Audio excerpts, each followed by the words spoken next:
coming on the air tonight with new developments on that deadly mosque shooting as we're learning more about the heroes who helped stop the attackers and what police are describing as a manifesto they've just recovered. We are live with team coverage in a second.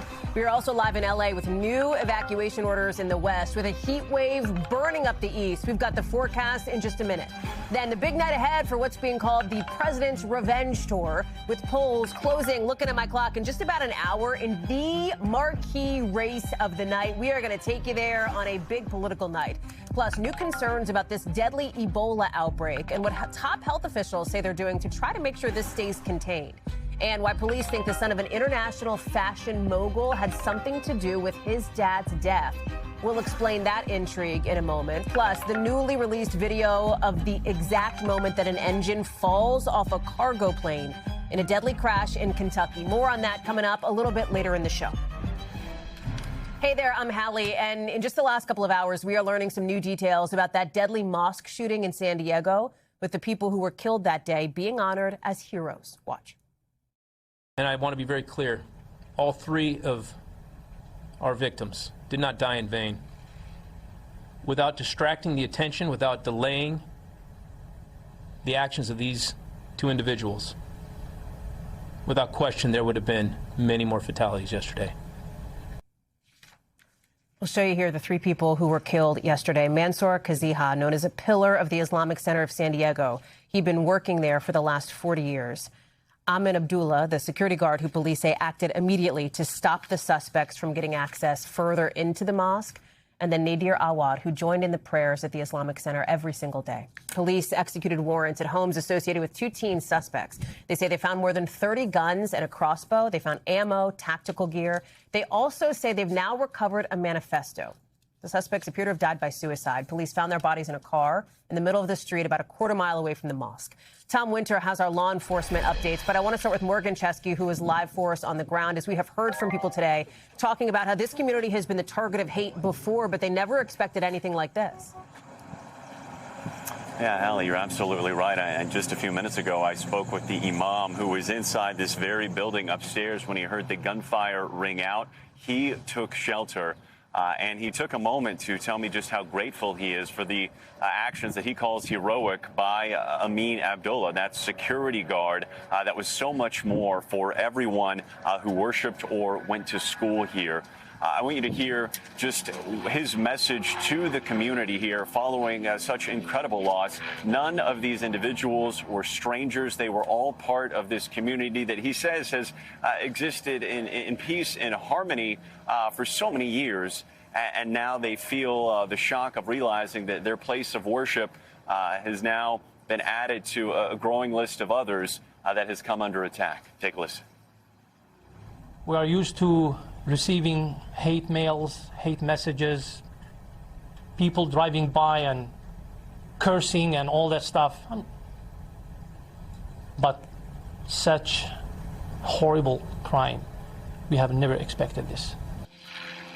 Hallie, he told me that even after being fatally wounded and being in the middle of a gunfight with those suspects, Amin grabbed his radio and told the teachers inside to put everyone on lockdown, saying, no doubt, it saved countless lives. Well, tell us more about that, Morgan, if you can. Pull on this thread of the incredible acts of heroism that we're hearing about from officials, including from that security guard who died in the crossfire. Right. Well, he is a security guard here by day, and we know by night he goes home where he's the father of 8 children. Although if you speak to those who knew him, they would say that he looked after the 140 students here, ranging in ages from preschool to 3rd grade, just like his own kids. And when we heard from investigators today, and they were able to kind of fill in some of the timeline on how this attack took place, they took specific note to say that he engaged these gunmen long enough to give people inside extra time to find a safe place and hide. Hallie. Wow. Morgan Chesky live for us there in San Diego. Morgan, we are glad to have you there. Thank you for those updates. Appreciate that. Let me bring in Tom Winter now, because police talked about this, what they're describing as a manifesto, the writings, et cetera. Tell us more about this. Yeah, Hallie, so it's 75 pages. The first half is written by one of the suspects, Caleb Vasquez, and the second is apparently written by Kane Clark. They identify themselves on there. There's all sorts of various types of iconography, Nazi imagery, things like that. But most of it is written. I'm not going to quote from it. There's really no reason to. It is one of the most hateful documents I've read in my entire career, having looked at writings and manifestos from suspects.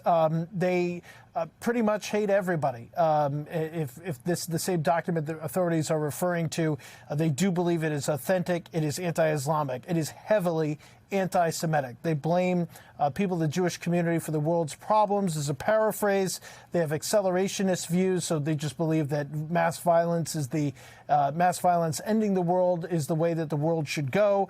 They are racist against blacks and other ethnic groups. They show extreme misogyny. They reference incel ideology. They definitely talk a lot about Brenton Tarrant. That is the name of the shooter at the Christchurch, New Zealand mosque shootings. That goes back several years ago. 51 people killed, mostly in the mosques as a result of that terrorist attack. They are homophobic.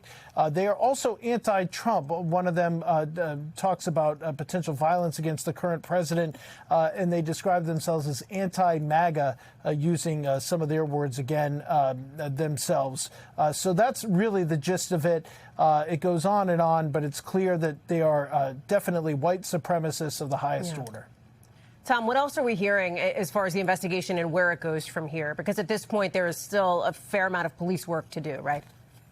Well, a little bit there, Hallie. And one of the things that you referenced there, the 30-plus guns and the crossbow, we are looking to see if there were any prior contacts, people that may have raised concerns about one or more of these kids and what was found in the course of that.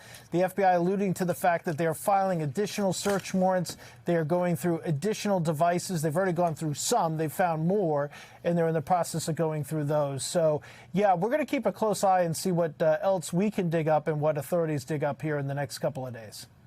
Tom Winter, thank you very much for that update. We're glad to have you. Thank you. Appreciate that. Also, tonight, we are less than an hour away, looking at the clock, 53 minutes from the first polls closing in some pretty key midterm primaries tonight. And the way to think about it all, like if you're looking at, okay, here's the 6 states, but I would ask you to narrow in there on Kentucky. And one of the ways to think about this is the president's hold on the Republican Party, the way that he is looking to try to reshape the Republican Party in exactly the way he wants to reshape it, starting with this race in Kentucky. He's hoping to send Congressman Thomas Massie to an early retirement. This is the fight of Massie's political life. He's up against this person you see on screen here, Ed Gallrein, trying to hold on to his seat. But the president has been vociferously posting about Massie, posting for Gallrein. He is hoping to get Massie out. He's been a Republican, right? But he's been a thorn in the side of the president's for a while, in the eyes of President Trump. This is one of the most expensive House primaries in American history. Some $35 million in ad spending. Not to be like the old lady here, that's what Jimmy Carter spent on his presidential campaign. I wasn't around for that one, just to be clear, but I will just tell you that that's, that's a lot of money, is the point. Steve Kornacki is standing by at the big board, but I want to start with Julie Sirkin, who is live for us as the polls are still open in Kentucky. But in this particular district, Julie, they're going to close soon. We may get a call sometime in the next 3, 4, 5 hours. And there's a lot on the line here for both Congressman Massie and for President Trump. There's so much on the line here, Hallie. And I got to tell you, I've covered a number of races, and I can't think of another race where you talk to one voter, they're all for Massie. You talk to another voter, they're all for Gallrein, and they all have very different reasons for doing so. It could be a total toss-up. It could be close. It could not be. But the bottom line here is that voters are hearing a lot about it. $35 million spent in a district like this is a ton of money. We heard from a lot of people, including those who are supporting Gallrein, who are saying, look, that money could be spent for something else. Others I spoke to tell me they like the fact that Massie has been an independent voice. Even if they don't agree with everything he's done, this is kind of turning them off from the president, who they've supported in some cases 3 times. Take a listen to a little bit of what I've heard from Massie supporters here. Of the pressure, that the president has tried to push on the people here work, you think, at all? Maybe it worked for some. I feel like for our family it didn't, though. I mean, we just tried to find our own facts and information and ignore a lot of the outside noise. How do you feel about, him putting out a candidate, essentially, that he picked, telling everyone to vote against Massie? I think that should be illegal. I don't think you should be able to buy spots in Congress. Look, on the flip side, I did also talk to some voters here who are supporting Gallurine because they think Massie's had 15 years in Congress. They voted for him all of those times, and they think it's time to have somebody who supports more of the president's agenda. Julie, what else can you tell us about what else you're hearing from folks in that area? Yeah, I mean, look, Hallie, the war in Iran definitely resonating with people. I talked to somebody who said it costs twice the amount to fill up his gas, but he said it's worth it because he feels like the overall mission he agrees with. I talked to other people who feel like the spending, the outside spending in this race is just something they can't wrap their heads around. Of course, the one big beautiful bill. Some people are proud of Massie for sticking to his guns on that. Others say he should have gone along with what the president wanted. But look, even up until a couple of minutes before I talked to you, Hallie, the president keeps posting on Truth Social, trying to get people to vote for Gallurine here. And as you mentioned, the polls are closing here within the next 40 minutes. It's not just the Kentucky race, Jules. I'm going to ask you to put on your Capitol Hill correspondent hat because there's other ones that we're covering as well. Some interesting races in Georgia. And then not to yet again betray my Pennsylvanian roots, but Pennsylvania 7, right? Allentown, that area. You've got a real potential barn burner come November. That's one of the biggest battlegrounds of the country. Yeah, this is huge. Look, tonight is going to be big for a lot of reasons. It's really setting the stage. For example, in Georgia, you mentioned, I'm looking at the Senate race really closely because you have 3 Republican candidates running there, likely going to head to a runoff, but they want to make sure they're in the best position to knock out Jon Ossoff come November and flip that seat again to make it a Republican stronghold as it has been. Pennsylvania, a bunch of House races up. You mentioned one of them. You have races all around the country that the president is paying attention to, candidates that he's endorsing. Some 3,000 candidates around the country are on the ballot tonight that have the president's name and support behind him. We'll see how the president does tonight, but certainly in this district, people are a little bit more of independent thinkers, and maybe they feel like it could backfire the amount of pressure they've seen from the president. Julie Sirkin live for us there in Kentucky. We'll be talking with you, Jules, in a little bit. I know. Let me bring in, guess who's here in Washington? You can't tell, Steve, if you move, I'm like right behind you. We're in the same studio. I don't know why they put us like crooked from each other, but I'm so glad you're here. Tell us everything, what you're watching, because this is so interesting. There's a lot of intrigue in this one. Yeah, Hallie, and we're a little bit more than an hour away from, I think, maybe starting to find out here. So here's the district, 4th district in Kentucky. A big part of this district is going to be right here, these 3 counties. This is Metro Cincinnati. This is going to be like half the vote is going to come out of there tonight. Also, yeah, Louisville is right here. So some of the suburbs of Louisville are going to make up another quarter or so of this district. But I think what's interesting politically about this district is it's overwhelmingly Republican, but it's also a bit of a sort of libertarianish type of republicanism. That's, Tom Massie's style of republicanism. It's why he's represented this district for 14 years, been able to. And I think one thing that's maybe significant here is way back, think back to 2016 when Donald Trump first ran for president. He ran in the Kentucky primary that year. It was competitive. He beat Ted Cruz in Kentucky in a pretty close race. But this district, as it's composed now, Trump lost to Ted Cruz in that 2016 primary. He did particularly poorly right here in these 3 suburban Cincinnati counties. This is also, by the way, it's those Cincinnati suburbs where Rand Paul, libertarian-style Republican congressman, is from. So that Trump endorsement, very, very significant, but the political terrain here may be friendly to Massie in a way that could boost him tonight. Are you able to walk over? Can you walk over here? Is that so weird? I just want to, you really are here. We're so excited. Can I? Yeah, come on over. So, Steve, you're going to be, come on in. Did it work? See, I think, look, Steve's here. We're so excited. And there's so much more you're going to be watching tonight, right? Well, we got Pennsylvania, we got Georgia, we got Alabama, we got everything. I'm obsessed. We're going to be chatting about it for the next 19 hours of our lives, and I'm ready for it. So am I. Let's get those votes coming in. Appreciate you. Thank you, Steve. We'll see you in a little bit. We're going to break down that. Plus, by the way, that bombshell endorsement from President Trump, Ken Paxton over John Cornyn in that Texas primary. Lots to talk about when Steve and Kristen join us a little bit later on as well. Excited for that. Also tonight, let's take you to the West because we are keeping a very close eye on several wildfires that are spreading fast, including one about 40 miles, here it is, from downtown L.A., forcing thousands of people to evacuate. It's dangerously close to one house here. The wind is just like throwing debris everywhere. And with more wind on the way, this thing's going to keep growing, even as you see crews are trying to get a handle on this thing. We've got team coverage on this tonight. Meteorologist Bill Cairns is standing by, but I want to start with Steve Patterson, who is in that part of California where it is a mess, Steve. It is a mess. You may be able to hear some of the aircraft overhead. The aerial attack is consistent. Helicopters, fixed-wing aircraft, they are trying to pound the front of this fire, which is thankfully now well away from here. It's in the canyons, the valleys that sort of surround this community, not, however, before doing some significant damage on the ground. One home destroyed, gutted, torched in this fire. Hard to tell, really, where the garage ends and the home begins. Really sad stuff here, especially for this community. Thankfully, mercifully, somehow, they were able to save the rest of the homes in this community, in this neighborhood, really, because it is such a densely packed area. Firefighters, though, on the attack. That continues today. The fire now about 1,400 acres or so, just one home destroyed. And thankfully, overnight, there was some significant winds that died down. The temperatures cooled, allowed them to get some containment on this thing. Now 5% containment. But I want you to listen to how the active firefight is going now and exactly what they are doing. Listen to this. The fire danger exists all the time. We are constantly monitoring and prepared for it. That's why we have fixed-wing aircraft in coordination with rotor wing helicopters making water drops. We have boots on the ground, hand crews, bulldozers, engines. We have firefighters positioned in neighborhoods to provide structure defense. There's a very well-coordinated effort going on here to attack these hot spots. And now this is not the only fire. A few fires popping up in Ventura County, the Verona fire, the Bain fire, just 100-acre burners, dozens of them starting to pop up across the West. We're keeping an eye on it.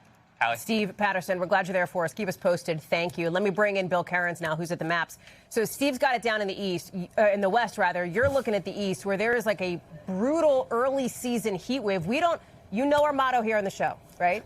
Yes, it's hot in the summer, it's cold in the winter. That's not breaking news. However, it's really hot really early, which is what's so interesting. And it's interesting that some areas have a chance that this could be the hottest day they have all summer long. So it's not often a lot of areas in the Northeast get above 100. Yeah, so we have about 32 million people that are under heat advisories, first time of the season.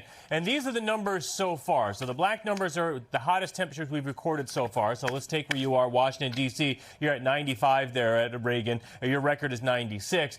Boston hit 96, and in between that hour, they did briefly jump up to 97. Why is that important? Boston has never been 97 degrees before in the month of May. So this has a potential for an all-time hottest temperature going back to 1880 in Boston. So yes, this is very unusually hot.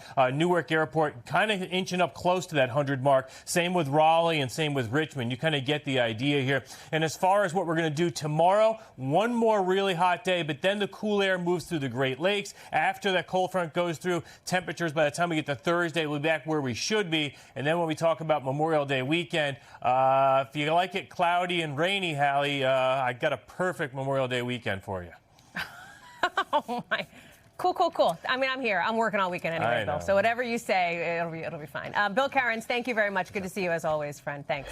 Let's bring it back here to Washington, where there was a very interesting, speaking of heat, heated moment or two with the acting Attorney General, Todd Blanche. Let me show it to you here, because he's out there getting asked about the Justice Department's new plan to create this $1.8 billion fund, basically, to compensate people who claim that they were targeted by the Biden administration.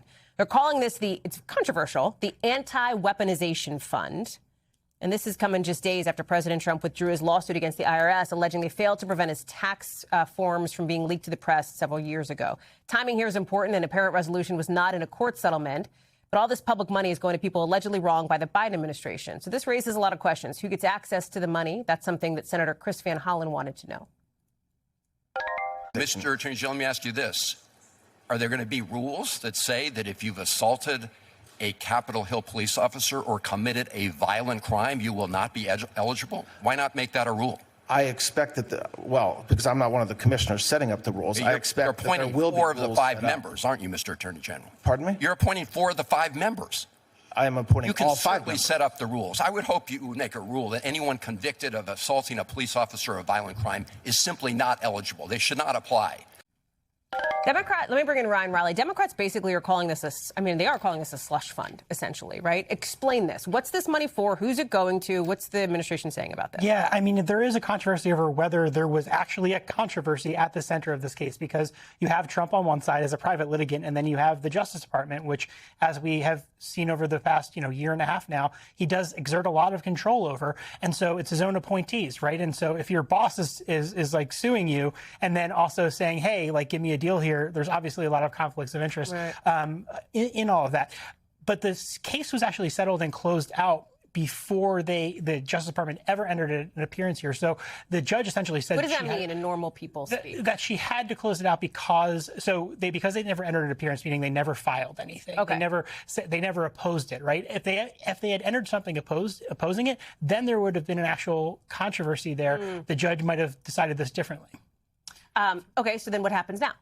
So there's this fund. People are going to apply. There's going to be 5 commissioners, all appointed by Todd Blanche, although they're going to let Congress weigh in on one of those commissioners. And Donald Trump can fire any of the commissioners at any time for any reason he wants, for no reason at all. And these are the commissioners who are going to decide who gets money out of this nearly $2 billion fund and who doesn't. Exactly. And I mean, just to do that out, like, there's 1,600 roughly January 6th defendants, so that's like $1 million a pop if you were to do it for all of them, every single. But then what about, like, there was an interesting moment today. Hunter Biden could be eligible according to the vice president, right?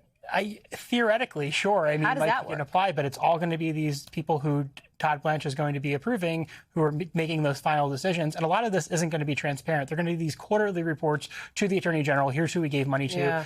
It's unclear how much of that will actually be public. It's certainly not going to be on a rolling basis as it would if it was a regular sort of court case. Can I ask you, too, about some of this reporting, and we expect this to potentially come to a head soon, about, on a separate matter, I believe it's the indictment of Raul Castro, right? Yeah. Potentially coming from the Justice Department. Exactly. So we reported last week that this was something in the works. But this has been part of an effort in the Southern District of Florida for a while now. Essentially, they're looking for if there are any available charges they could bring against any members of the Cuban regime or the Communist Party there. That's not normally how the Justice Department operates in terms of just like openly looking for some sort of case to bring. But that seems to be the byproduct of this work. I think we'll find out tomorrow exactly what these charges are going to be. Ryan Riley, thank you very much. Appreciate that. Glad to see you.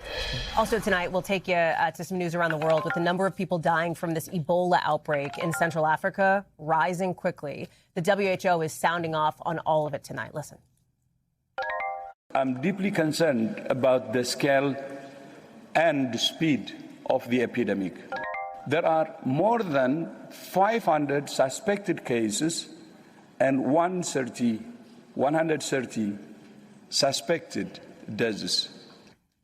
The State Department is strongly urging Americans not to travel to the DRC, to South Sudan, to Uganda for any reason, with the U.S. restricting entry for anybody who doesn't have a U.S. passport, who's been to those countries in the last 3 weeks. Now, freak out level, right? Freak out o-meter should be low. That's what the CDC says, that the risk to Americans is low.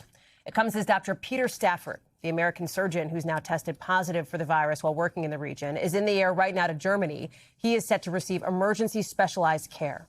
Stafford's wife, a doctor herself, their 4 young children, and a third American doctor. You can see him here. They were also exposed. They are all quarantining now. Maggie Vespa is joining us for the latest on all of it.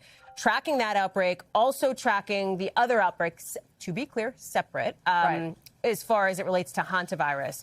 Talk to me about that piece of it before we get back to the rest of the Ebola factor here, the hantavirus outbreak and some of the changes we're seeing now from the CDC.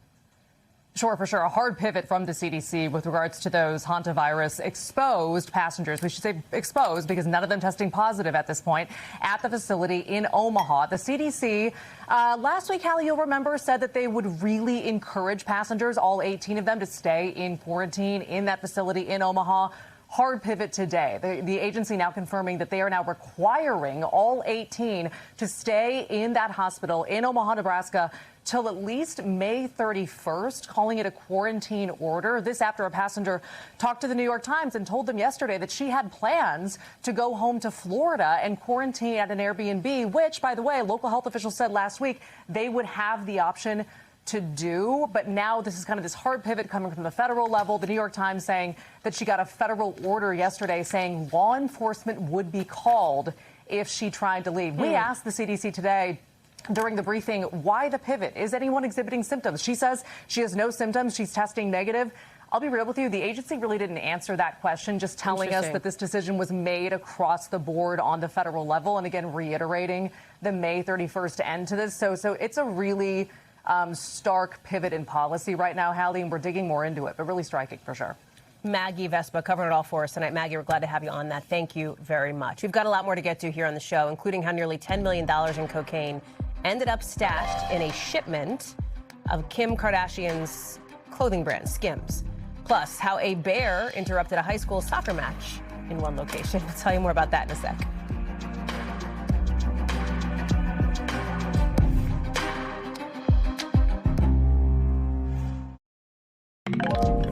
The son of a fashion mogul billionaire is out on bail tonight after being arrested as a suspect in his father's death. You're looking here at officers escorting Jonathan Andick to court more than a year after his father died.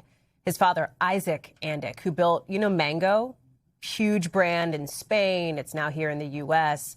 Police say both of these men were hiking near Barcelona when the father fell some 500 feet down a cliff. Jonathan was apparently the only witness. I want to get to Liz Croix, who's following this one for us. This happened December 2024, Liz. This is like a year and a half ago. What's up with the arrest now?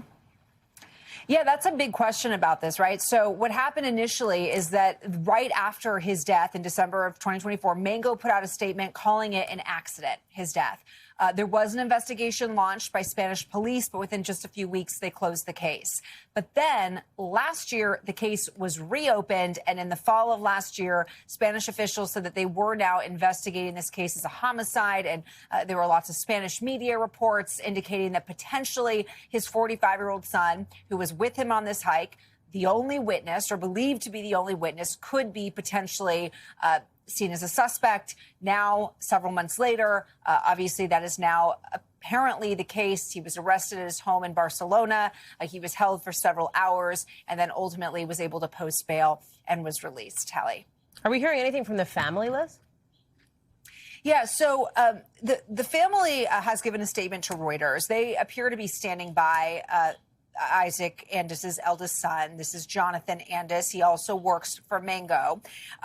They say that there is no legitimate evidence against Jonathan, nor will any be found. So over the past several months, Jonathan has apparently denied any wrongdoing, and the family is standing by him at this time. But the judge, in statements, according to Reuters today, did cite some evidence against Jonathan, the son, saying that they had a poor relationship, alleging maybe a potential financial motive, saying prior planning could have been involved here, and that actually they believe some of his statements were inconsistent, all of that leading to this arrest today. Liz Croix, thank you very much for the update. In Virginia, a teacher there shot by her student is now reliving the moment that a 6-year-old pulled the trigger in a criminal trial against the then assistant principal. Watch this. I saw the student looking at me. I looked over. A gun was pointed right at me. He was holding a gun, the student. It was pointed right at me, and then I was shot. That's Abby Zwerner there, the teacher. Ebony Parker is facing charges for allegedly ignoring warnings that the student had brought a loaded gun to school, facing charges including multiple counts of felony child neglect. There was only one person in the school that day that had both the authority to act and the knowledge of an ongoing crisis. And that person, you'll see, was Dr. Parker. You might remember there was a trial involving Parker last year. That was a civil trial. She was found liable by that jury for ignoring warning signs. But now she faces several years potentially behind bars. I want to bring in Stephanie Gosk, who's joining us now, monitoring all this. So what's part of the defense strategy here, Steph, is that they say it wasn't just up to Parker, that there were other people at the school who could have done something that day, right? Right. In fact, there were 4 staff members. Well, 3 staff members, 4 warnings to Parker. So I guess their argument there is that those 3 people at a bare minimum. But what's interesting about this case, and it has been all along, is that Abigail Zwerner herself never warned the assistant principal. And you can very easily see here that the defense is trying to lay at least most of the blame at her feet. Listen to this. Who was the one person that was there from the beginning to the end? And that was the teacher, Miss Swan. I have to say what I'm struck by watching this again, because I watched a lot of the civil case as well, is that there were so many adults in that building that had heard from children or thought there might be a gun that had been brought in, and no one acted. And it is pretty striking that no one actually looked to see if the gun was there, Hallie. Steph, do you get the impression that this is going to be kind of a redux of the civil case, or are there some pretty significant differences here between the civil trial and this criminal one? Yeah, I mean, it is going to be very similar. The testimony so far has been very similar, but there is so much more on the line here for Abby Parker. I mean, for each one of these counts, she faces up to 5 years in prison. Now, it's unclear whether a sentence would be concurrent or not, but I mean, 8 times 5 is 40. She is also, the charges are also that she endangered the students. It's not about Abigail's Werner. It's that the students were neglected and endangered. That is what she is charged with. And there are 8 counts, and those 8 counts are for the 8 bullets that were in that gun that got into her school. Hallie. Stephanie Goss, thank you very much for tracking this one for us tonight. Let's get you over to the 5 things our team thinks you should know about tonight. Number 1, an urgent search now for a 20-year-old who went missing, boogie boarding off the coast of New Jersey. He was last seen yesterday with another swimmer. That person was apparently safely rescued, according to the Coast Guard. Number 2, Russia's President Vladimir Putin is in China right now for a key summit with his Chinese counterpart. Right after Xi Jinping had that meeting, of course, with President Trump in Beijing. A lot of eyes on this one because she wants stable vibes with the U.S., but also strong ties with Russia. Remember, China is a key partner for Russia, especially in the middle of Putin's war against Ukraine. Number 3, big talent swing in the AI world. One of OpenAI's co-founders is now joining Anthropic. This could have big implications for the AI race. Andrej Karpathy is one of the best-known AI researchers in the world. We've reached out to Anthropic on this. They say Karpathy is going to join the team responsible for giving Claude its core knowledge, its capabilities. We're also out to OpenAI, who pointed us to a tweet from one of the researchers saying he would have loved for Karpathy to rejoin OpenAI, but is glad he's pushing the field forward. So some interesting Silicon Valley intrigue. Number 4, a British truck driver has just been sentenced to more than 13 years behind bars after smuggling almost $10 million worth of cocaine. Why? In a truck full of Skims apparel. If you were wondering why we were showing you Skims, it's because there's apparently a ton of cocaine hidden in there. We reached out to Skims, who says they had obviously no connection to the crime. Number 5, an unexpected spectator perhaps, interrupting this high school soccer game overseas. A bear caught in the woods right outside the game in Japan, leading the refs to cancel the game and clear the field. Bear wandered off. Soccer game didn't restart so far as we know. Fortunately, nobody was hurt. Coming up, looking at the clock, we are just about 25 minutes away from the first poll closings in tonight's primaries, with a lot of key fights playing out, not just in Kentucky, but in Georgia, too, where Aaron Gilchrist is our man on the ground. Hey, friend. Hey, Hallie, dozens of races across 3 different ballots here in Georgia. Republican voters trying to decide who will take on Senator Jon Ossoff in November. We'll tell you how this is playing out without a Trump endorsement in that race. Stay with us.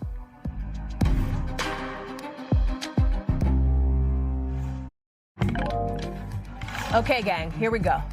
Closer to polls closing in some high-stakes primaries tonight. It's a night of big politics across America, including in Georgia, where there's a crowded Senate race there. This is a big deal, right? Because if there's going to be a Senate race, like a Senate seat that maybe flips, maybe it's Jon Ossoff's, right? This is what Republicans are looking at. They've got these 3 candidates going up against him, 2 current members of Congress, 1 former football coach, all trying to take on Ossoff, who's the only Democrat running for re-election there. We're also watching the governor's race, an interesting one.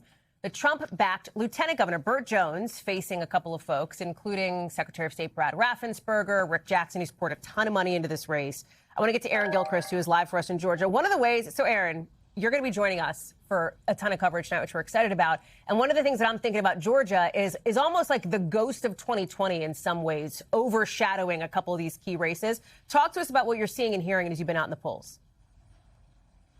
You know, it's really interesting when you talk to some of the voters who are out here about these races that are going on. When you look at the state races, governor, lieutenant governor, they obviously have some thoughts about the things that are particular to them in their counties and in their cities. But when you look at some of these bigger races, the Senate race, for example, we know that the candidates have not really been sort of differentiating themselves as much as they are trying to differentiate themselves from Jon Ossoff, the senator that one of them will face come November. We know that that when you look at Mike Collins, you look at Buddy Carter, you look at Derek Dooley, they have each said that they are best equipped for different reasons to face Jon Ossoff in November. When you talk to the voters here, though, we talked to some folks who didn't necessarily know much about any of those 3 candidates, and they said that they are thinking, though, about some of the issues, things that are affecting them, and things that they want people in Washington to be paying more attention to. Listen to some of what we heard. I can tell you what's important to everyone. It's gas. It's number 1, gas. Everybody has to pay gas. When I go to the gas station at $5 a gallon, you know, I got my own, concern with that. I think that shouldn't be a war. Definitely help for lower income people, because it's hard out here. I want gas prices to go down too. So All right. too much gas. Yeah.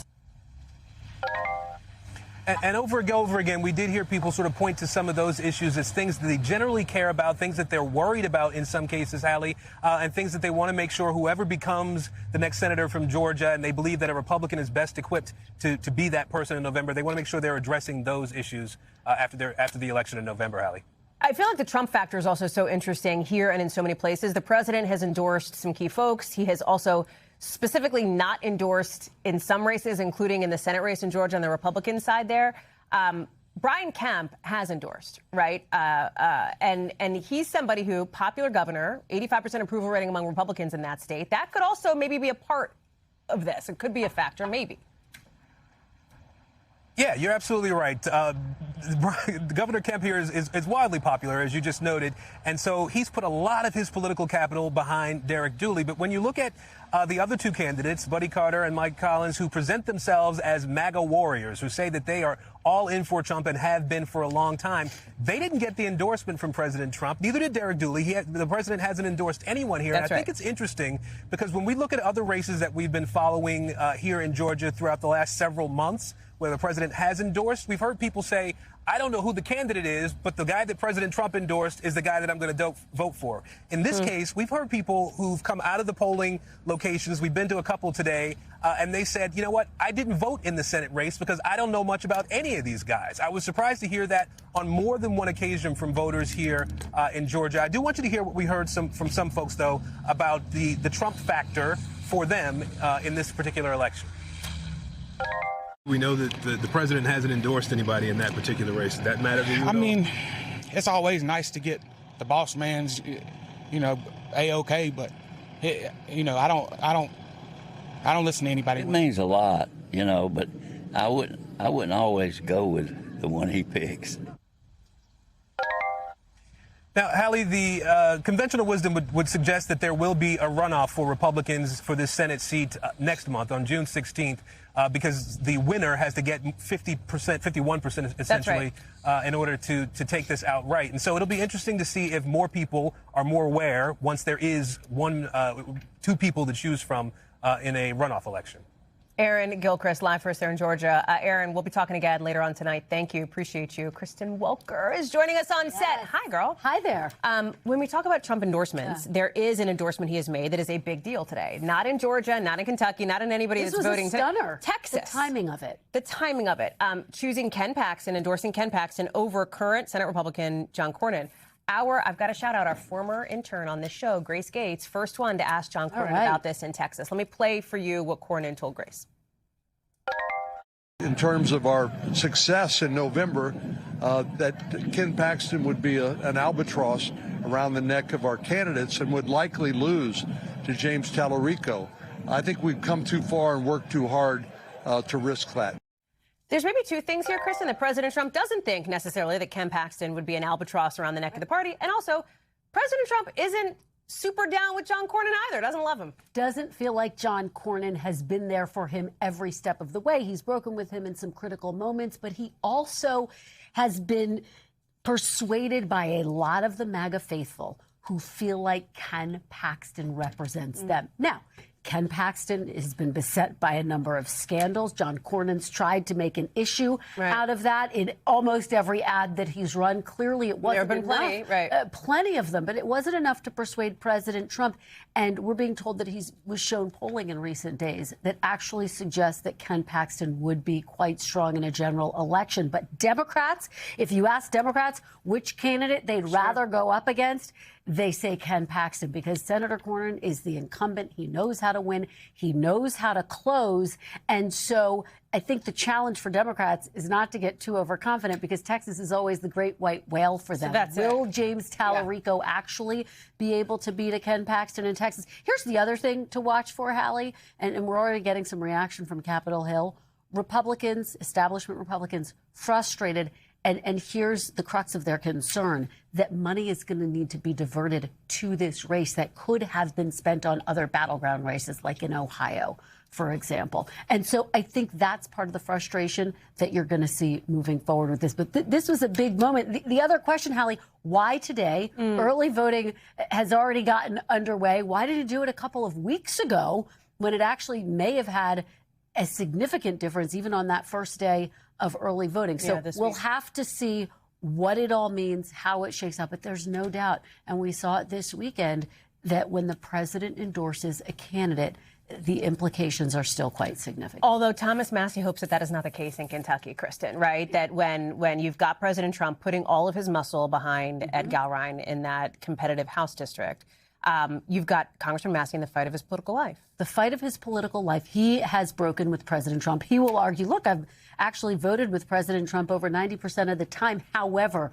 on critical issues, the one big beautiful bill, he didn't vote for it. How about he led the charge on the Epstein file release, as our viewers know? That was arguably the straw that I think broke the camel's back for President Trump. So he has supported Ed Galrein. He's poured a lot of political capital into trying to get him elected. Just did a telecall with him yesterday. But the question is Kentucky a different state? There are a lot of independent-minded voters in Kentucky, and we've heard from some of them. Our Julie Sirkin, who's been on the ground in Kentucky, has spoken to a lot of people who've said, I don't want the president to tell me who to vote for. I get to decide who to vote for. So the question of the Trump endorsement, I think one of the outstanding questions that you and I are going to be watching for tonight during our coverage, does it have the same impact in a state like Kentucky? So then what's the biggest thing you're watching for tonight, Kristen, as we get ready? We're about to, just so you guys know, we're going to slam some dinner faster than you've ever seen people eat dinner, and then we're going to get on the air. I will be watching for Kentucky. That's the biggest thing. Sure. Georgia, all the results there. But Pennsylvania, our home state as well. That's right. We have to talk about the Commonwealth, the great Commonwealth, because there are some critical battleground states, particularly in the Philadelphia suburbs and around Philadelphia, where there's a battle for the heart and soul of the Democratic Party. So we'll be watching for all of that. What are you most excited about that doesn't relate to politics? That we get to anchor together. I told her I was going to ask. I said you should say we're excited. Is there anything better? Love you. Love you. It's going to be great. Tune in. Please tune in. It's going to be fantastic. We'll tease it again so that you know where to find us. 6:30 Eastern right here on NBC News Now. If you're watching, just keep it on. Whatever you're watching, I got Kornacki, we got Chris. Everybody's going to be there. It's going to be amazing. We'll see you right there in just a minute. We've also got more coming up right here on this show. A lot more to get to, including, of course, a look at some of the other big stories of the day. We'll get to that right after the break.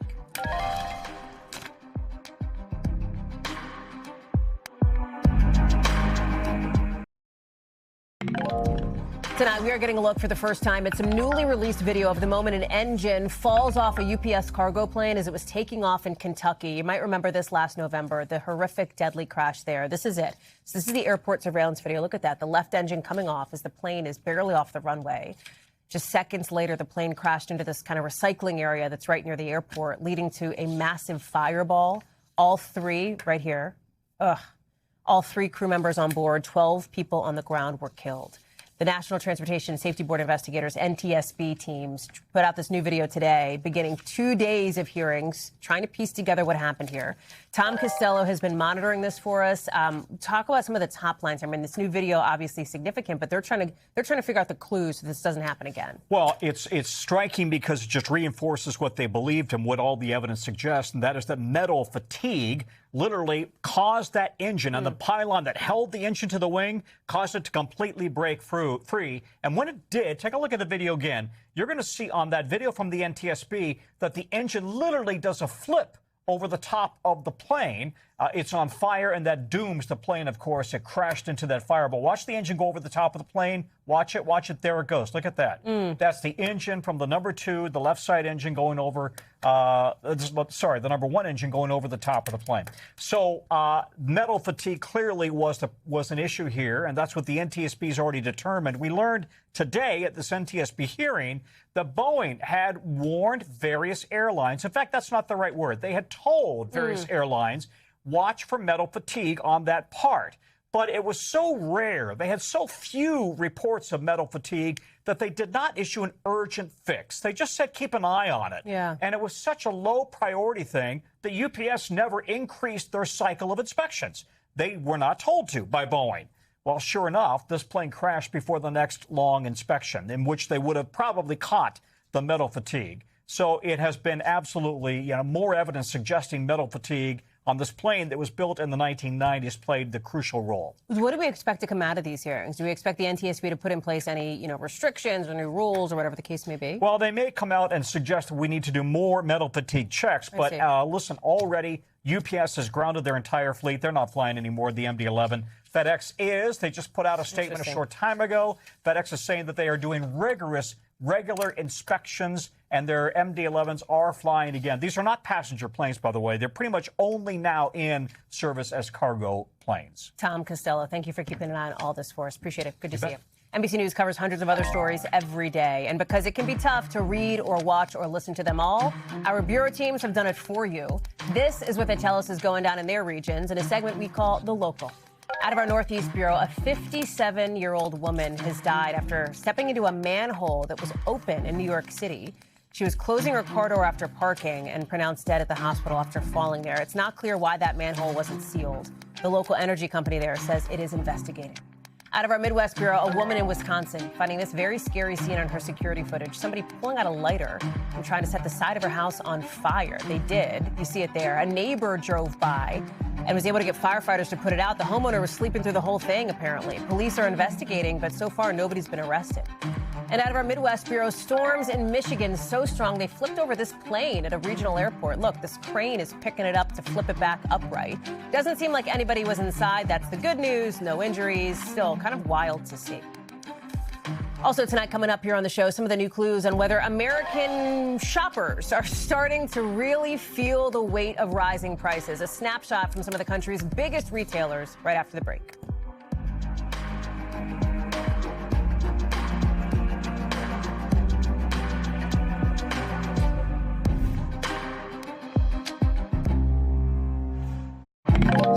So we are expecting a new snapshot this week that could give us a look at how some of the biggest stores in the country are feeling about the couple of months ahead, summer spending, especially with everything going on in the world right now. We got our first look at Home Depot today saying, hey, core shoppers are in pretty good shape, but customers are holding back on some of the bigger stuff like renovations, for example. Why? Think about all of the things that people are dealing with. Inflation, the highest it's been almost in 3 years. Pretty low consumer confidence, and uncertain housing market as well. Let me bring in Hallie, who's tracking all of this for us. Big week here because, we talk a lot about how Americans feel, like people like me and you and our friends and family, but how stores feel, how some of these big corporations feel is also going to be critical here because they're seeing patterns sometimes ahead of us. Yeah, exactly. And we've been talking a lot about this K-shaped economy, right, where the wealthier consumer continues to spend and then the lower to middle income consumer is struggling under the weight of high gas prices and high borrowing costs. So we're starting to hear from some of these retailers what they're seeing on the ground. And Home Depot, they said their core shoppers still holding up, but they are spending more selectively. So if we take a look at some of these results, the company did post stronger than expected sales growth in the quarter, with sales up nearly 5%. In addition to that, Home Depot also reaffirmed its full-year outlook of sales growth between 2.5% and 4.5% for all of 2026. But executives also warned that customers are holding off on some of those bigger purchases, those bigger renovations. We'll hear from Lowe's, we'll hear from Walmart, Target later this week. We'll see if they're repeating any of those same trends. Can I just ask you in plain English, we put up the Q1, this, that. Bottom line is Home Depot's seeing customers spending. The question is, how long will that last, right? And isn't that kind of a through line for some of these other big retailers we're looking at? Yeah, exactly. And what Home Depot said is that customers are spending on smaller projects. So they're painting, they're doing DIYs, but they're not doing those major home renovations that we typically tend to see. And that's a trend across the board here as we think about these high interest rates. We're in this higher for longer period where inflation is very stubborn. That will force the Federal Reserve to keep interest rates at these high levels. And because of those higher borrowing costs, because we have this pressure on mortgage rates, right? That it directly impacts those types of consumers that are in the home buying market, that are in the home renovation market. And that's exactly what Home Depot told us earlier today. Hallie, glad to have you on with us for that. We'll be looking for more from you throughout the week. Appreciate that. That does it for us for this hour, but do not go anywhere. Kelly O'Donnell is picking up coverage in a second. And then guess what? See you in 30 minutes along with my besties, Kristen Welker, Steve Kornacki. We actually FaceTimed Kornacki earlier today. We're so excited. He's here in Washington for special coverage of a big primary night across America. Lots going on ahead of November's midterms. We're on the air until, until the clock strikes midnight, I think. Maybe 11, maybe 1 a.m. Tune in, find out, along with the rest of us. That's coming up 6:30 Eastern right here on NBC News Now. We've got more coverage picking up with Kel right now.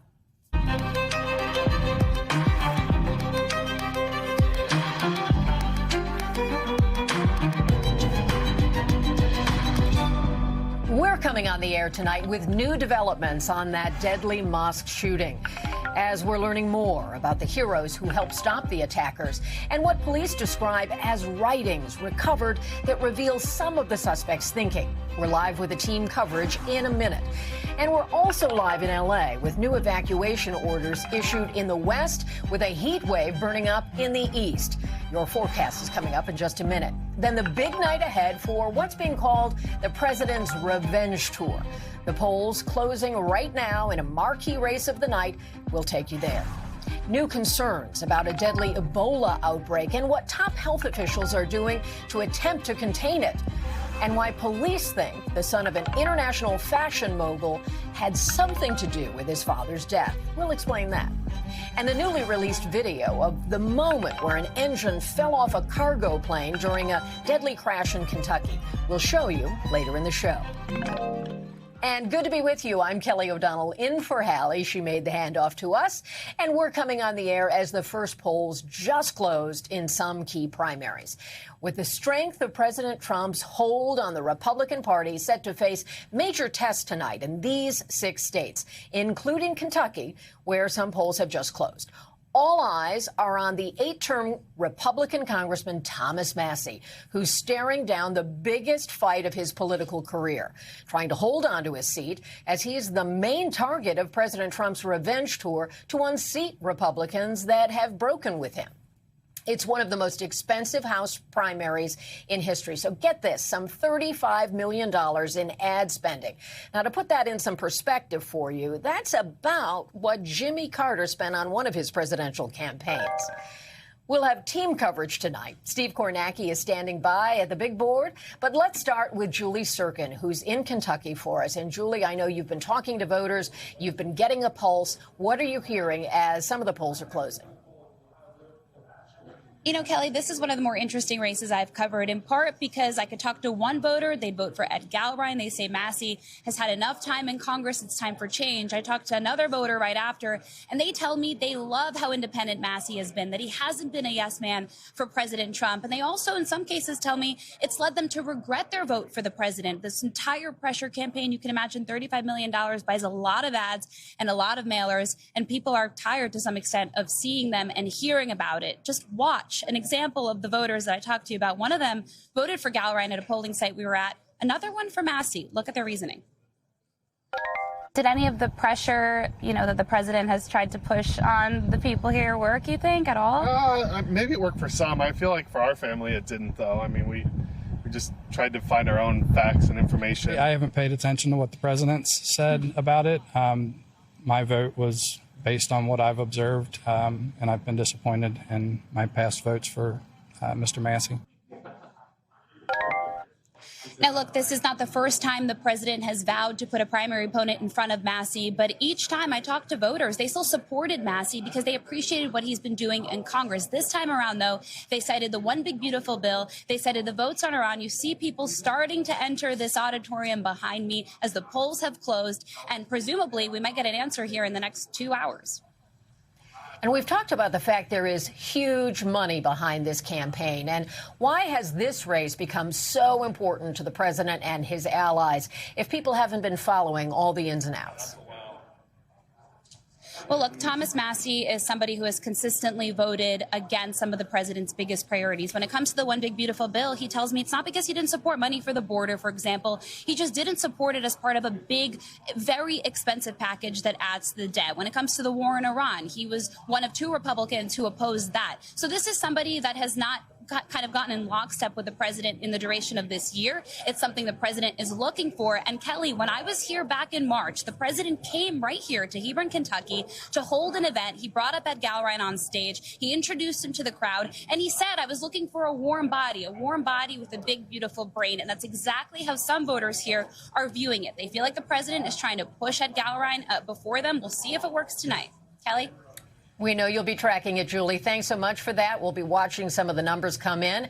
And with that, of course, I want to bring in Steve Kornacki. He's always at the big board. He can crunch the numbers, give us a sense of what's coming up. So as you look at the night, Steve, what does Massie's district tell us about the race? And as polls are beginning to close, what are you looking for?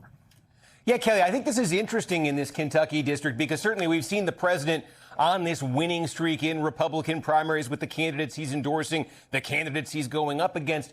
The political terrain in this 4th district of Kentucky makes a little extra twist to this one, I think. If you went back, it is 10 years ago, but when Donald Trump first ran for president in 2016, he won the Kentucky primary that year, but he lost this district to Senator Ted Cruz in that primary. One of the areas where Trump struggled in Kentucky back then is right up here in the Cincinnati suburbs. These 3 counties, they're going to make up about half the vote in this race tonight. Those suburbs are very Republican, but it's sort of a more libertarian flavored style of Republican. Ideologically, I think pretty close to where Massie is. That's why Massie's been so successful in this district before. Those suburbs are also where Senator Rand Paul is from. So that's an interesting twist here.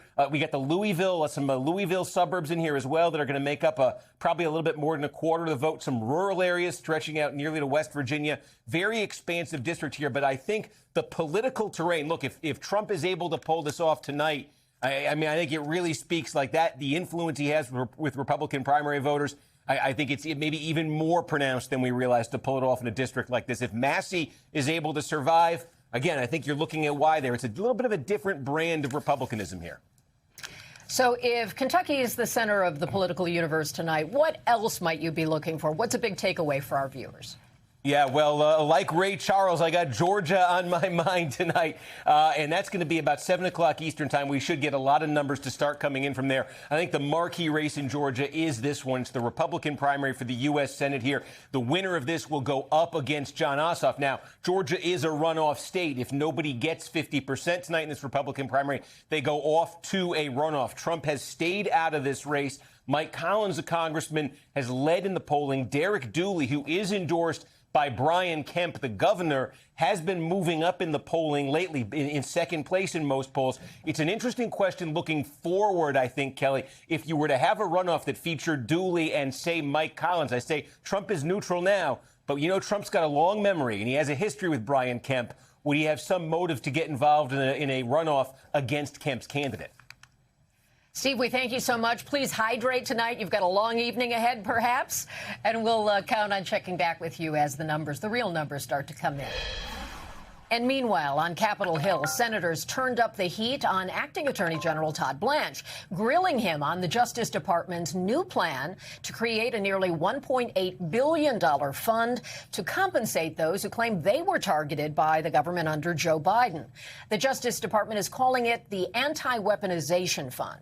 And this is coming as President Trump withdrew his lawsuit against the IRS and some other legal claims against the DOJ, alleging that the government failed to prevent his tax returns being leaked to the press by a contractor back in 2019. Now, the timing here is important because this agreement was not a court settlement, but a newly created well of public money, your money, that would go to individuals who claim they were wronged by the Biden administration. Naturally, this raises a lot of questions about who could get access to this fund, and that's something that Democratic Senator Chris Van Hollen certainly wanted to know. Mr. Attorney General, let me ask you this. Are there going to be rules that say that if you've assaulted a Capitol Hill police officer or committed a violent crime, you will not be eligible? Why not make that a rule? I expect that, because I'm not one of the commissioners setting up the rules, I expect that there will be rules. You're appointing 4 of the 5 members, aren't you, Mr. Attorney General? Pardon me? You're appointing 4 of the 5 members. I am appointing all 5 members. You can certainly set up the rules. I would hope you would make a rule that anyone convicted of assaulting a police officer or a violent crime is simply not eligible. They should not apply. And our colleague NBC's Ryan Riley has been tracking all of this about what happened on the Hill today. That's right, Kelly. There's a lot of criticism on Capitol Hill over this $1.776 billion fund that is available to Trump allies and potentially to January 6 defendants themselves. Democrats have described this as a slush fund and have promised sort of forthcoming litigation over the matter. The original case has already been closed out because the Justice Department never actually entered an appearance in the case, meaning that there was really no controversy that the judge could decide here, and found that she had to close out the case. Before she closed it out, she had consulted these outside experts to come in and decide whether or not there was an issue for her to actually hear, given that this was a litigation between Donald Trump as a private citizen and the administration, of course, which is controlled by Donald Trump, as we've seen over this past year and a half. And so those outside experts called this situation extremely unique. You have a bunch of outside organizations that are weighing in and promising to bring future litigation over this issue. The question, I think, ultimately will be whether any of these groups have any standing to bring the case. That's something that potentially a judge in D.C. could decide. And judges in D.C. have heard a lot of these January 6 cases. So we could end up in this very unique situation where a lot of these judges who heard these January 6 cases, sat through a lot of these trials, know the evidence, will ultimately be deciding whether or not taxpayer money could potentially go to a lot of these litigants. The Justice Department sees this kind of as a closed case already, saying that this fund has now been established. But I think what the challenges are going to be over is whether this fund is legitimate to begin with. And the questions of standing are really going to play a key role there. Kelly? Brian, thanks so much. So much more for us to learn there. And in just the last couple of hours, we're learning new details about that deadly mosque shooting in San Diego, with the people killed that day being honored as heroes. And I want to be very clear. All three of our victims did not die in vain. Without distracting the attention, without delaying the actions of these two individuals, without question, there would have been many more fatalities yesterday. Today we learned who these people are, the three who lost their lives yesterday. Mansour Kaziha, known as the Pillar of the Islamic Center of San Diego, he had been working there for the last 40 years. Amin Abdullah, the security guard, police say, acted immediately to stop the suspects from getting access further into the mosque. And Nadir Awad, who joined in prayers at the Islamic Center every day. The suspects appear to have died by suicide, according to authorities. Police executed warrants at homes associated with the two teenagers, and they say they have found more than 30 guns and a crossbow, along with ammunition and tactical gear. They also say they recovered writings. Tom Winter has our law enforcement updates, and Morgan Chesky is on the ground in San Diego. So, Morgan, let me start with you. You're there. Obviously, this is a devastating event for the community. There's a lot of heartache there and a lot of worry about what could come next, with as many as 140 children who were in the school there. What are you learning today? And now that there's been some more information, is that calming any of the concerns in the community?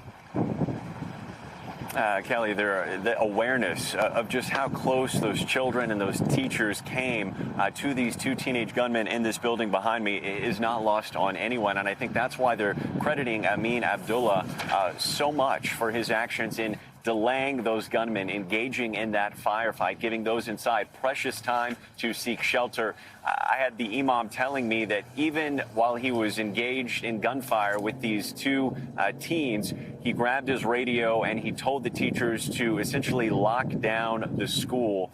And he credits all 140 of those students' lives to that very action, saying at one point, Kelly, that essentially these two gunmen were within, or the students were within 15 feet of where these suspects were opening fire.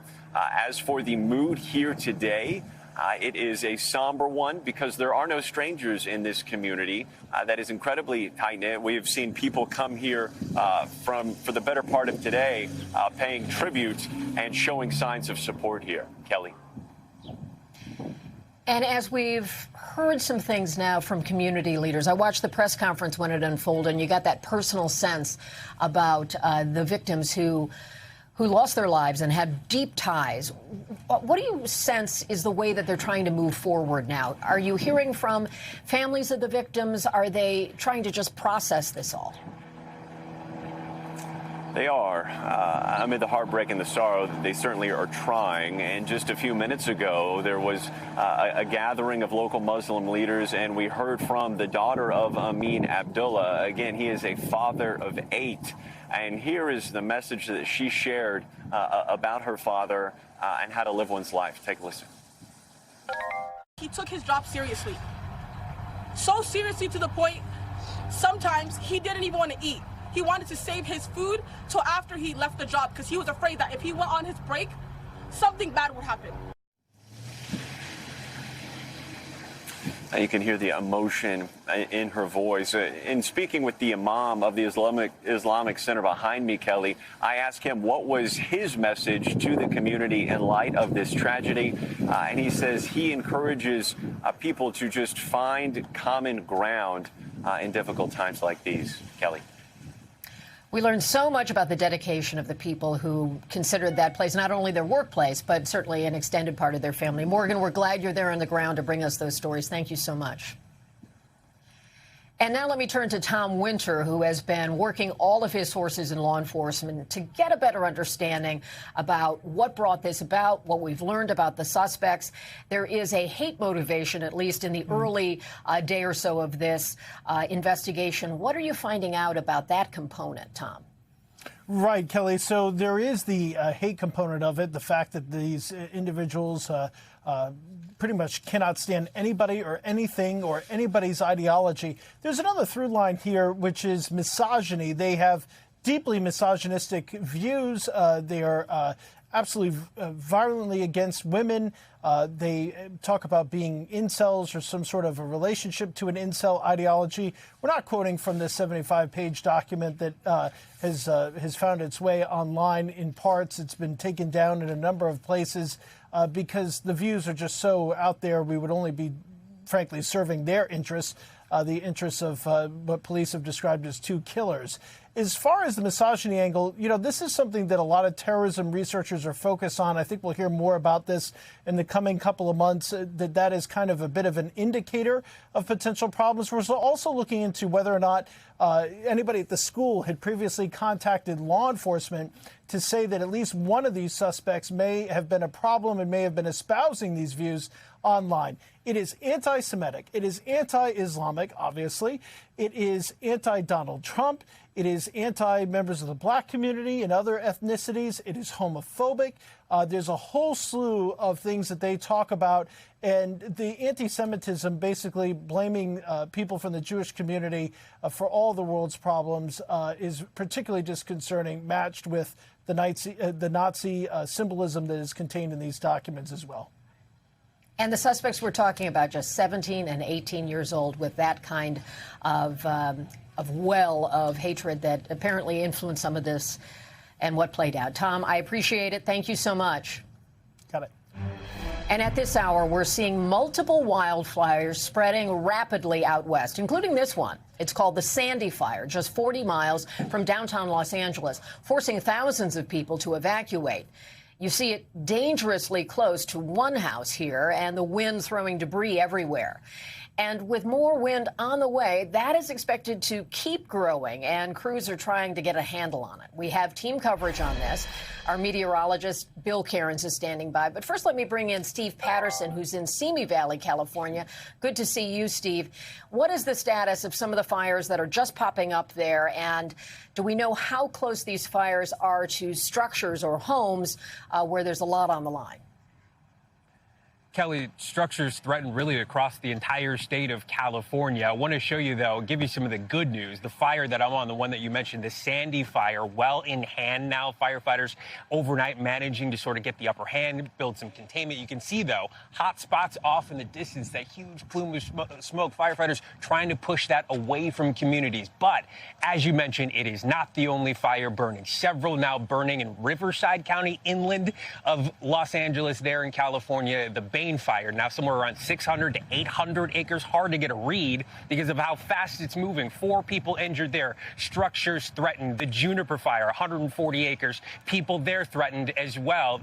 Other fires scattered around that part of California, not to mention the fires burning in Kern County, the Santa Rosa Island fire, fires now in New Mexico, in Arizona, in Utah, this sort of viral fire behavior that we're seeing now in mid-May that we would usually see late summer season, early on into the fall.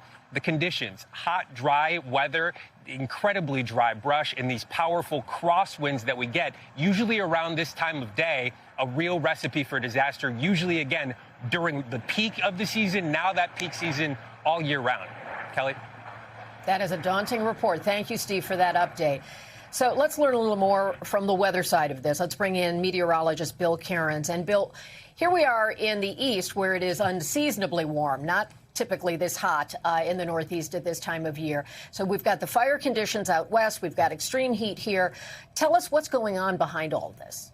Yeah, we've had a very extreme weather pattern over the last 3 or 4 days, not to mention the 51 tornadoes in the middle of the country over the last 2 days. We had a snowstorm in Wyoming yesterday, by the way, and now we got the dry, windy conditions in California. There's also a new fire I just saw in San Diego County that they have new evacuations for, and they're starting to take resources from areas like Idaho and send that southwards. And this is the fire, the Bane fire. This was near Riverside, California, and you can see how close it is to some homes there on the other side of the road. So they were throwing all assets. At one point this afternoon, when it started, they were saying 10 to 20 acres. Steve just said it's up to 600 acres. So this thing is, rapidly growing in size, and there are some evacuation orders in place for that fire too. So, yeah, we got our hands full, and as Steve said, it's May. I mean, what's it going to look like when we get to July and August and, the late summer when it's typically the peak of our season? We didn't have a lot of snow this winter in the West, and, this is the recipe that things are way drier than they should be for this time of year. Back to the east, we had a pretty extraordinary day. There's a chance that some of these locations may have seen their hottest day of the year. And maybe we won't even get hotter over the summer. We did officially get to about 98 in Newark, Boston 96 degrees, Philly 97. For Philly, that was 1 degree shy of your May record. Boston, you tied your all-time May record. In Newark, which was 99 at the airport, you tied your warmest temperature also. Tomorrow, Kelly, I got a nice 96 for you in Washington, D.C. But the good news is, by the time we get to Thursday, things return back to normal. I am not built for the 90s, Bill. I'm just not.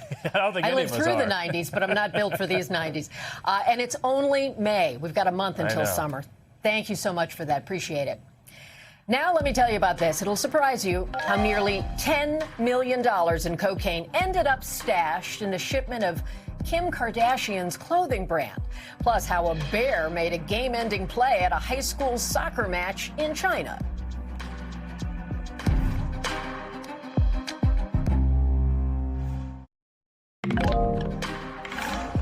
Tonight, the number of people dying from an Ebola outbreak in Central Africa is rising quickly, and the World Health Organization is sounding off on just how quickly the virus is spreading. I'm deeply concerned about the scale and the speed of the epidemic.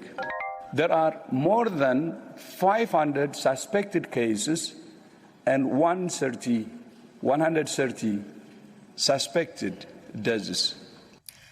Given that, the U.S. State Department is strongly urging Americans not to travel to the Democratic Republic of Congo, South Sudan, or Uganda for any reason, as the U.S. restricts entry for anyone without a U.S. passport who has traveled to those countries in the past 3 weeks, even as the CDC says the risk to Americans remains low. Now, this comes as Dr. Peter Stafford, the American surgeon who has now tested positive for the virus, he was working in the region. He is in the air right now to Germany, where he is set to receive emergency specialized care. Stafford's wife, also a physician, and their 4 kids, and a third American doctor who you can see right here, they were also exposed, and they are quarantining. Maggie Vespa joins us now. And Maggie, this has been rapidly changing. We're tracking a huge pivot in how this is affecting Americans who've been exposed to this and the hantavirus on the cruise ship. So bring us up to date on sort of the medical beat you've been taking on lately. Yeah, definitely. 2 viral global outbreaks that we're tracking here. You covered all things Ebola, so we'll switch over to hantavirus, and that's the one that basically happened on the cruise ship. 18 American passengers brought back stateside, now quarantining at the University of Nebraska Medical Center in Omaha, and a huge pivot from the CDC, which they confirmed today that they have now issued mandatory quarantine orders to all 18 Americans, admitting that none of them are testing positive at the moment, but saying they now no longer have the right to leave. They have to stay in quarantine until May 31st. And this comes after one of those 18 talked to the New York Times. Her name is Angela Perryman, and she told the New York Times that as of yesterday, she had plans to leave the facility in Omaha and go isolate at an Airbnb in Florida, which I'll point out because I was on this story all last week on the ground in Omaha. Local officials said people would have that right. They could leave the facility and isolate at home. They would help them do that. Well, Perriman says yesterday, cut to yesterday, the CDC sent her a federal order to stay for at least 2 more weeks, said that if she left, it would be a danger to others, she could infect them, and that if she tried to leave anyway, they were planning to call the authorities. We asked the CDC, what's up with the pivot? Why the change? They really didn't answer that question today, Kelly, in their briefing, only saying this decision was made across the board of federal agencies, but just telling us again, they have to stay now until the end of the month. Not an easy bit of news for those people to get, I'm sure. That's a challenging thing. Maggie, thank you. We know you'll stay on this with all the latest developments. And now we're going to take you to the 5 things our team thinks you should know about tonight. So let's go through them. Number 1, a son of a fashion billionaire is out on bail tonight after being arrested as a suspect in his father's death. Officials say 45-year-old Jonathan Andick was the only witness when his father, Isaac Andick, fell nearly 500 feet down a cliff in December 2024. Andick built the Spanish fashion brand Mango. Number 2 on our list, we're getting a look at newly released video of the moment when an engine falls off a UPS cargo plane as it was taking off in Kentucky last November, leading to a deadly crash. Investigators released the video today as they started 2 days of hearings into the crash. All 3 crew members on board and 12 people on the ground were killed. Turning to number 3 now. One of OpenAI's co-founders is now joining Anthropic in a switch-up that could have huge implications on the big AI race. Andrej Karpathy is one of the best-known AI researchers in the world. Now, we've reached out to Anthropic on the move, and they say Karpathy will join the team responsible for giving Claude its core knowledge and capabilities. We also reached out to OpenAI. They pointed us to the tweet from one of their researchers saying he would have loved for Karpathy to rejoin OpenAI, but is happy he's pushing the field forward. And number 4, a British truck driver was just sentenced to 13.5 years in prison after he smuggled a $9.4 million worth of cocaine in a truck full of Skims apparel. If you don't know Skims, that's Kim Kardashian's underwear and clothing brand. Skims says they had no connection to the crime. We thank you for watching, and remember, stay updated on breaking news and top stories on the NBC News app or watch live on our YouTube channel.